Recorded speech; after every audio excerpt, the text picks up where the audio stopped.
Janji dan ada yang tahu kenapa alasannya?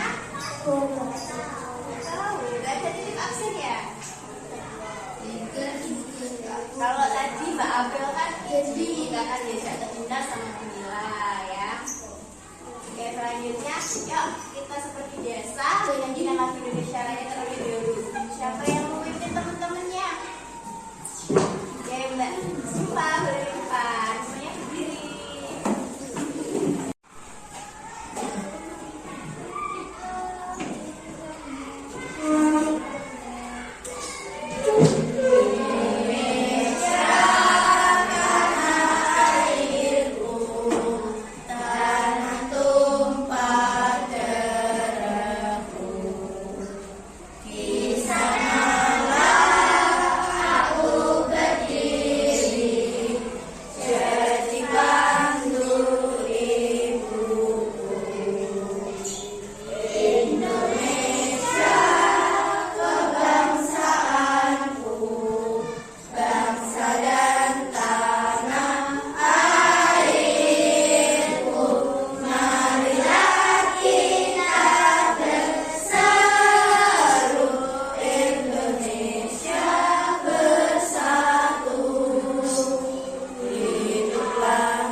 Di grup WhatsApp sudah dipelajari?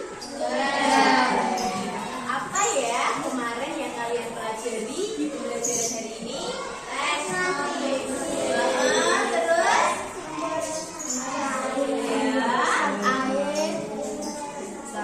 sketsa Cara memelihara air. Sketsa. Masih ingat ya berarti ya? Terus untuk LKPD-nya sudah kan juga penugasan Bu Ayu sudah dilakukan? Sudah. Apa tuh tugas di LKPD kemarin? Apa? Mengamati. Iya, mengetahui tingkat pemborosan air di rumah sudah dilakukan semua ya? Sudah. Sebelum kita lanjut ke pembelajaran, sebelumnya Bu Ayu akan membagi LKPD yang kemarin dibagikan Bu Ayu di grup. Ini sudah diberi dengan Bu Ayu bagikan satu-satu ya. Satu untuk berdua maksudnya. Ya, belakang. Untuk diskusi.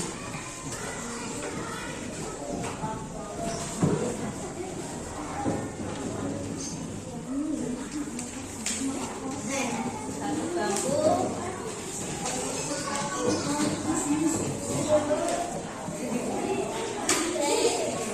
Catat semua ya. Hari ini kita akan belajar di tema 8 lingkungan sahabat kita, di tema ketiga.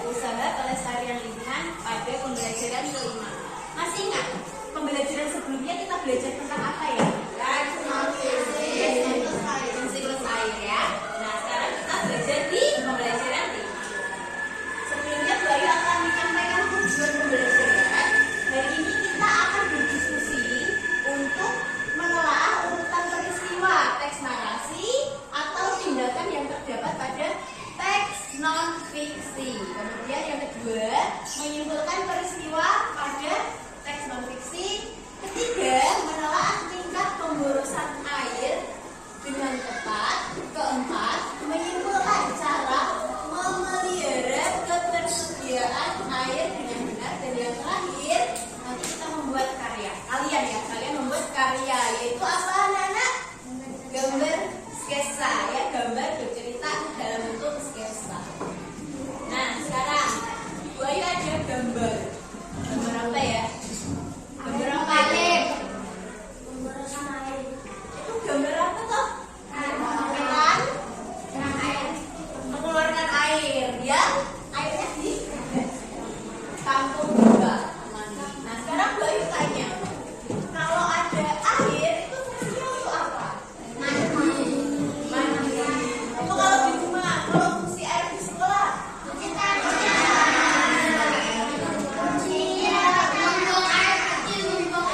Ya, untuk buang air. Menyiram tanaman. Oke. Nah, kalau air kerannya ini terus, kalau bak mandinya udah penuh, yang harus kalian lakukan apa? Mematikannya, ya. Mematikannya agar apa tujuannya? Ya, agar airnya tidak habis. Betul sekali. Nah, sekarang keberadaan air di sekolah Teca itu penting atau tidak? Penting. Penting ya, sesuai fungsinya tadi yang sudah disebutkan. Nah, karena penting, maka kalian, kita, termasuk guru juga harus memanfaatkan air dengan sungguh-sungguh, alias tidak boleh boros. Yang namanya boros air berarti itu kan membuang air secara percuma. Misalnya kerannya kalau sudah penuh tidak ditutup, itu buang-buang air. Padahal air itu penting. Nah, sekarang Bu Ayu mau tanya, tadi kan air penting. Nah, kalau kita boros, akibatnya apa? Air akan habis. Kalau air habis kan langka ya air ya. Nah, itu bisa mengakibatkan apa saja? Kalau air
tiap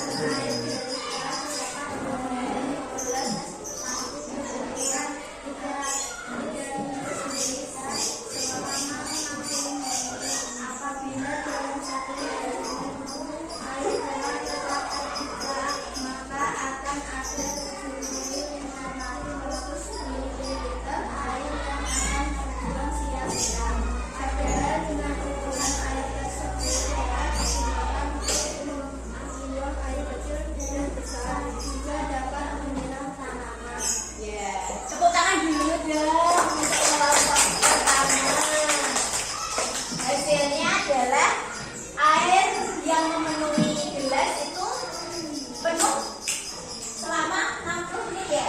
60 menit. Ada yang hasilnya berbeda? Ada yang hasilnya berbeda? Oke, Mbak Siva, hasilnya berapa Mbak Siva? Berdiri Mbak Siva.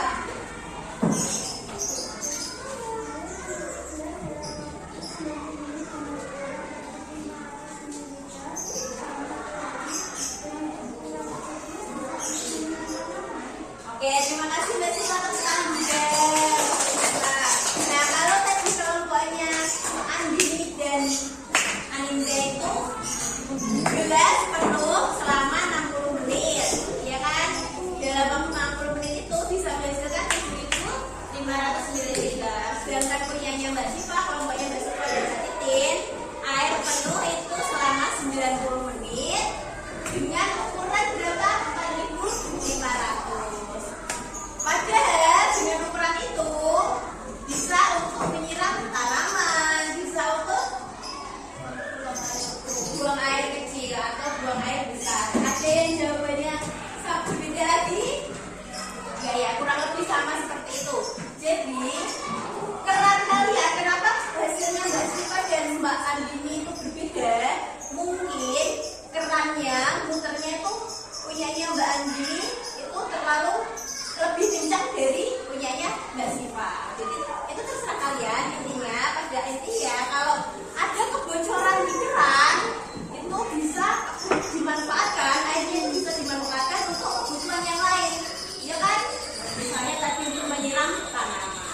Kalau kerannya mati, otomatis itu nggak terbuang sia-sia kan?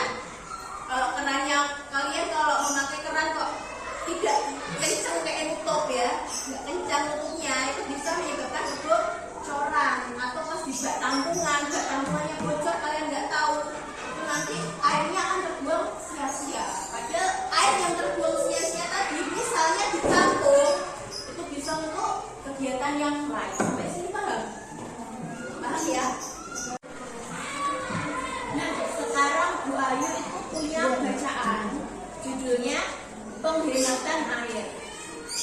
Ya, coba kalian baca sebentar secara senyap bacaan ini. Bisa dimulai.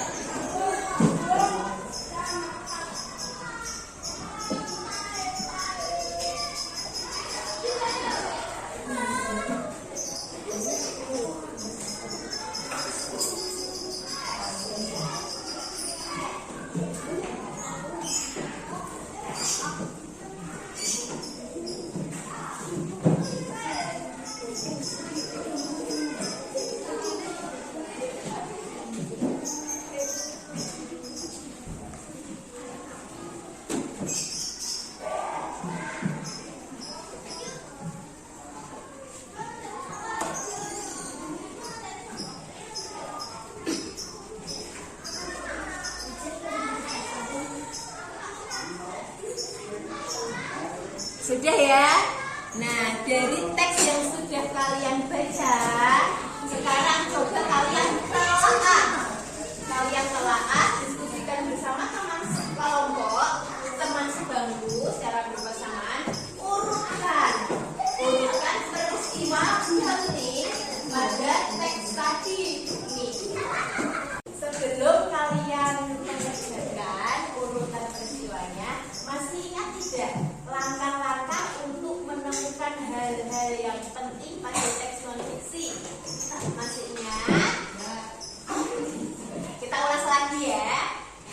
Teks non-fiksi Bu Ayu ada video, diperhatikan. Teks non-fiksi adalah karya tulis yang berdasarkan fakta, penelitian atau analisis dari suatu masalah. Jadi karya tulis ini berdasarkan fakta yang sebenarnya. Hasil tulisan merupakan informasi yang sebenarnya dan apa adanya, tanpa rekayasa dari si penulis atau tanpa imajinasi dari penulis. Contohnya, ketika kalian melihat tontonan sebuah dongeng, itu merupakan fiksi atau karangan dari si penulis. Namun, berbeda dengan kalian melihat sebuah berita. Berita diambil dari kejadian yang nyata tanpa direkayasa. Itulah non-fiksi. Ciri-ciri dari teks non-fiksi adalah ditulis dalam bahasa formal atau resmi atau bahasa baku. Yang kedua, bahasanya denotatif atau makna sebenarnya. Bahasa itu ada dua macam, yaitu denotatif, makna sebenarnya, dan konotatif, makna kiasan. Contohnya, meja hijau. Makna denotatifnya adalah meja yang berwarna hijau. Namun, makna konotatifnya yaitu pengadilan. Ciri yang ketiga adalah disusun berdasarkan fakta. Informasi-informasi yang disajikan merupakan keadaan sebenarnya, bukan dari imajinasi atau khayalan si penulis. Ciri yang keempat adalah ditulis secara urut atau sistematis. Ciri yang kelima merupakan temuan baru atau penyempurnaan dari temuan lama, jadi bersifat up to date. Contohnya, Pluto itu dulu disebut dengan planet, tetapi setelah diteliti ternyata Pluto bukan merupakan planet, jadi gunakan informasi yang terkini. Selanjutnya, cara menemukan informasi penting dalam teks non-fiksi. Informasi ada dua macam, yaitu informasi yang tersurat dan informasi yang tersirat. Informasi tersurat adalah informasi yang sudah ada dalam teks atau sudah dipaparkan dalam bacaan secara langsung tanpa ditutup-tutupi. Yang kedua adalah informasi tersirat. Tersirat tidak terlihat, merupakan informasi yang tersembunyi atau informasi yang tidak tertulis pada sebuah naskah dan perlu memahami lebih untuk menemukan informasi tersebut. Jadi tidak terlalu kelihatan dalam teks, tapi ada ketika kita memahaminya. Itulah informasi. Video itu sudah tahu ya bagaimana langkah-langkah yang harus kalian lakukan untuk mengerjakan LKPD atau untuk mengurutkan peristiwa yang terdapat pada teks non-fiksi. Apa saja ya anak-anak? Sebelumnya bertanya, teks non-fiksi itu apa? Teks yang hanya Teks yang isinya berdasarkan kenyataan yang ada. ya, teks non-fiksi itu berdasarkan kenyataan yang ada. Nah, sekarang langkah-langkahnya, bagaimana langkah-langkahnya untuk bisa mengurutkan suatu peristiwa pada teks non-fiksi? Langkah-langkahnya, ya dibaca. Bicara tiap paragraf dengan cermat dan teliti. Tentukan kalimat utama dan kalimat penjelasnya. Juga kalimat utama dan kalimat penjelas menjadi kalimat yang lebih tinggi. Oke, kalau kita sudah belajar tentang teks non-fiksi dan bagaimana mengurutkan peristiwanya, ayo sekarang diskusi lagi dari teks yang tadi sebelumnya dibahas atau penghematan. Nah, informasi apa saja yang kalian dapat pada teks ini?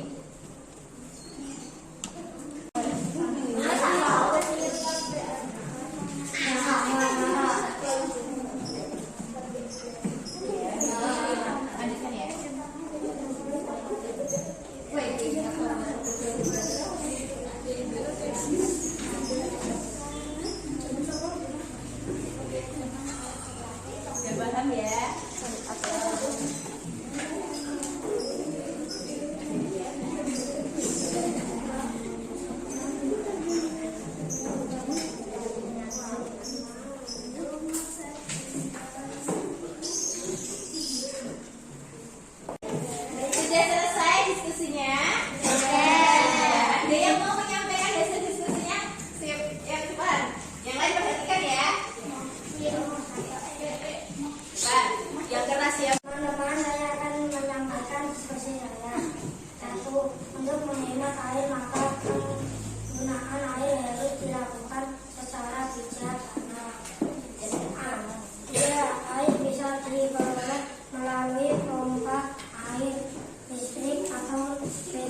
ada diskusinya?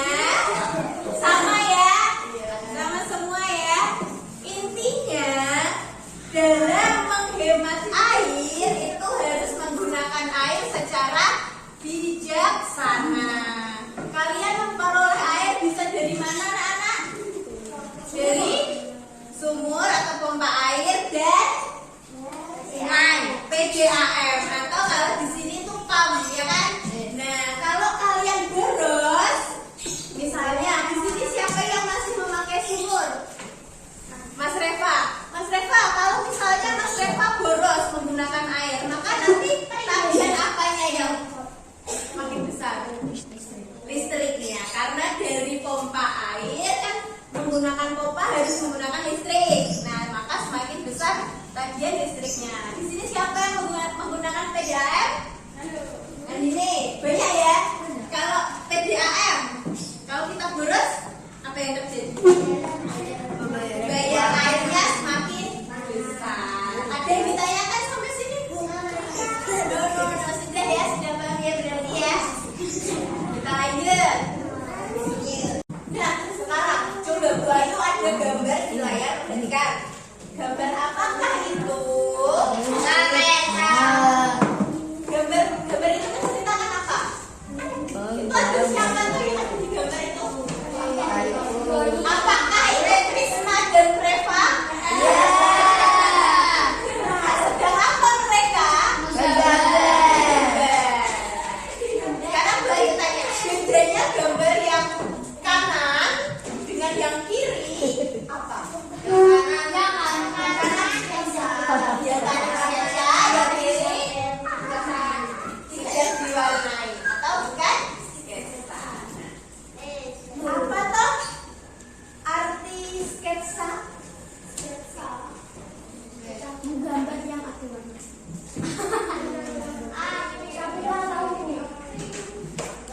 Sketsa adalah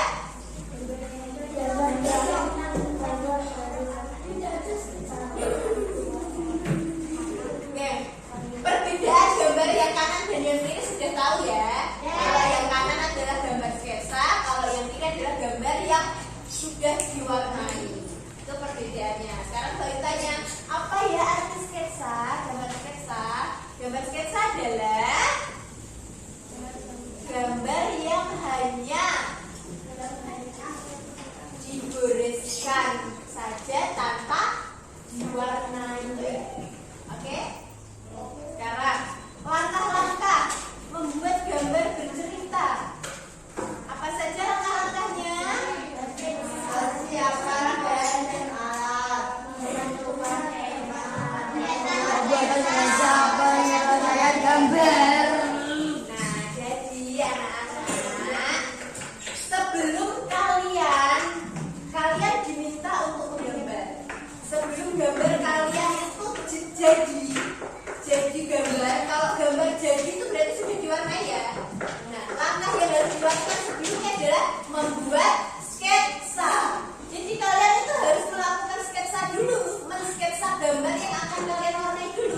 Baru setelah sketsanya jadi, nanti setelah itu diwarnai, barulah itu yang namanya gambar cerita. Ya, sekarang kalian coba buat sketsa dulu di kertas yang sudah diberikan Bu Ayu. Tapi gambarnya harus ada ceritanya. Kan gambar bercerita. Berarti kalian bebas menggambar apa saja.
Gambar